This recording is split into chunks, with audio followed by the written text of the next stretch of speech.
Digital जालमा तपाईलाई स्वागत छ। यस भिडियोमा ओभरपेमेन्ट स्क्याम र मनीमेल स्क्यामको बारेमा कुराकानी गर्नेछौँ। भिडियोलाई अन्तिमसम्म हेरेर साथ दिनुहोला। आउनुहोस् सुरुवात गरौँ। ओभरपेमेन्ट स्क्याम भनेको के हो? ओभरपेमेन्ट स्क्याम भनेको रकम बढी पठाएर गरिने ठगी हो। यसमा स्क्यामरले तपाईलाई म तपाईको एकाउन्टमा 80,000 हाल्दिन्छु, तपाई मलाई 50,000 पठाइदिनुस् र 30,000 तपाईले नै राख्नुस् भनेर तपाईलाई फेक स्क्रिनशट पठाएर गरिने ठगी हो। यस्तो म्यासेज आजभोलि नेपालमा धेरै आउने हुनाले मान्छेहरू धेरै नै प्रलोभन भएर धेरै स्क्याममा पर्नुभएको छ। यदि कुनै पनि सामाजिक सञ्जालबाट तपाईलाई यस्तो म्यासेज आउँछ या फोन आउँछ भने त्यसलाई तुरुन्तै ब्लक गर्नुहोस् र नजिकैको प्रहरीमा खबर गर्नुहोस्।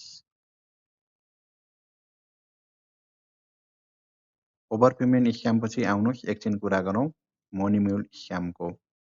मनीमेल स्क्याम भनेको पैसा सार्ने माध्यम बनाउने ठगी हो।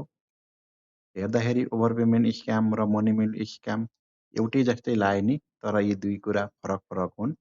यसमा स्क्यामरले तपाईको बैंक खाता प्रयोग गर्दछ।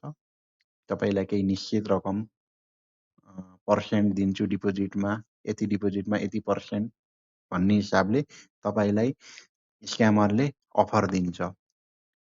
अनि तपाईले सोच्नुहुन्छ हो त नि, अब केही नगरिकन घरमै बसी मजाले पैसा आउँछ भने किन दुःख गर्नुपर्ने भन्ने सोच्नुहुन्छ। तर यस्तो म्यासेज कसैले गर्यो भने तपाई सचेत रहनुपर्ने हुन्छ, किनभने उनीहरूले गलत तरिकाले कमाएको पैसा तपाईको एकाउन्टमा हालेर तपाईलाई फसाउने गर्दछन्।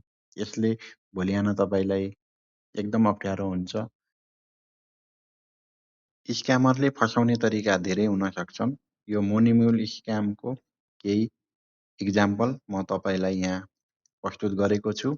यो चाहिँ खासमा मेरो साथीको फेक एकाउन्ट बनाएर मलाई नै पठाएको म्यासेज हो, त्यसैले म यहाँ हजुरहरुमा राख्न चाहे। अब उसले नर्मल्ली के कस्तो छ भनेर मलाई म्यासेज गर्यो। मैले त अब साथीको प्रोफाइल देखिसकेपछि साथी नै भनेर कुरा गरे। ठीक छ, त कस्तो छस् भनेर सोधे। अनि उसले मलाई एउटा सानो सहयोग चाहियो भन्यो। मैले भने कस्तो खालको सहयोग हो? अनि उसले भन्यो कि मेरो भिजा खत्तम भइसक्यो, अनि एजेन्टलाई पैसा दिनला तेरो खाता नम्बर दे, म त्यसमा 2 लाख पठाइदिन्छु। 70,000 मेरो एजेन्टलाई पठाइदे, बाँकी पैसा त आफै राख भनिसकेपछि मैले यति बेला नै थाहा पाइसकेँ कि यो स्क्यामर हो भनेर। र यस्ता म्यासेज, भिडियो या केही तपाईहरुलाई आउँछ भने एकदम सचेत हुनुहोस्, अरूलाई नि भन्नुहोस् र यस्तो म्यासेज गर्ने व्यक्तिलाई तुरुन्तै ब्लक पनि गर्नुहोस्, किनभने यो प्रलोभनमा आई तपाईहरु नफस्नु होला। यस्ता स्क्यामरहरूले धेरैको जिन्दगी बर्बाद गरेका छन्। यति बेलासम्म ओभरपेमेन्ट स्क्याम र मनीमेल स्क्याम भनेको के हो, स्क्यामरले कसरी फसाउँदछ भन्ने कुराको जानकारी पाइसक्नुभयो।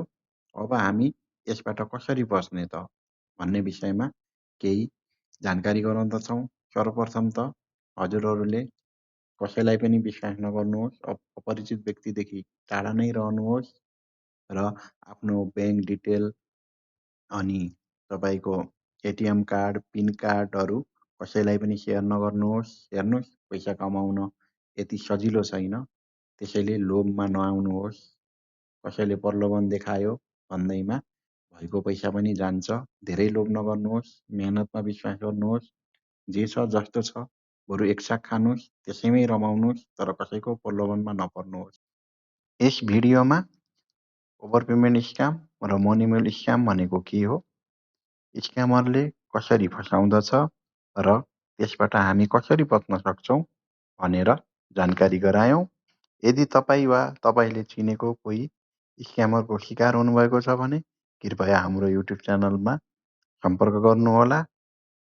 हाम्रो उद्देश्य स्क्याम र ठगीका घटनाहरू उजागर गरी जनचेतना फैलाउनु हो र यस्तै भिडियो हेर्न चाहनुहुन्छ भने हाम्रो युट्युब च्यानललाई लाइक, सब्स्क्राइब, शेयर गर्नुहोस् र भिडियो मन पर्यो भने कमेन्ट नि गर्नुहोस्।